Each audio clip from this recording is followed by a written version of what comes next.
Phases of return to work. When returning up to the office, there were different phases of how employees needed to engage with the workplace. Phase one, essential workers only. So those were those that could not do their work from home. They didn't have the ability to do so, or from a work perspective, had to be in the office to fulfill their obligations. Now, once the social distancing measures had been put in place within the office, it was relatively minimal complexity to enable those employees to return to the office. They were provided with a fixed desk area, and every time they returned to the office, that would be their desk and that would be where they would operate and work from. Phase two were those that were having challenges working from home, be it technical difficulties such as Wi-Fi, or were living in an environment where house sharing or young families, and therefore needed to be able to come into the office in order to be able to do their work. Again, due to the measures that had already been set up and were in place, it was minimal complexities because space was available. Again, they were given a fixed space of which they would work and would go into the office, and that would be their space of which they would work. These were very much the priority ones. So these were held out as those that had to have some form of space in order to be able to do their job effectively. Then there were the phase threes. These were a higher level of complexity. These were typically those that were working on rotation and for their own well-being could work from home, but also needed to be able to work in the office environment periodically. What we found is that this was a higher level of complexity and more stakeholders needed to be aware of who was coming to the office and when.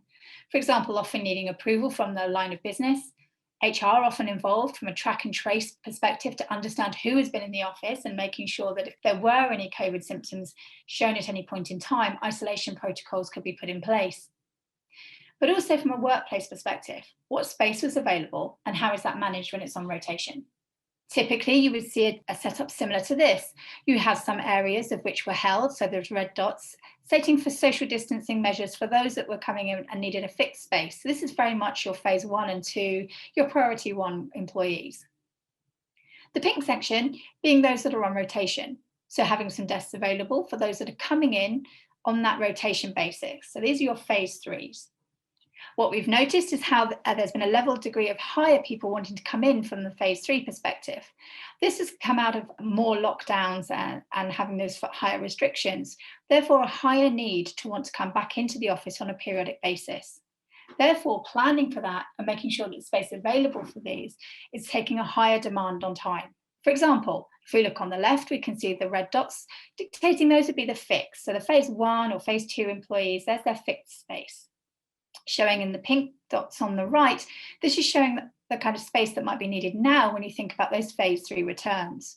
And depending on your space, it may be no change in amount of people you can get in at a given time, but maybe an increase in number of rotations, i.e. over the week's period of time for people to come in.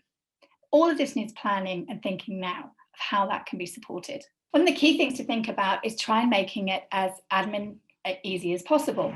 So having the ability to book a space. And when we say book a space, find a space that an employee can book, but there's also adhering to social distance measures, so they can't book a space next to each other, but also makes that an easy admin in order to be able to understand from a track and trace perspective, should you need to put COVID isolation protocols in place and make others aware. Also having the ability to understand how the space is utilised. So being able to put booking and utilisation together to understand how that space is used really gives you a truer picture of how your office environment is being utilised as the return to the office strategy starts being put in place. Thank you.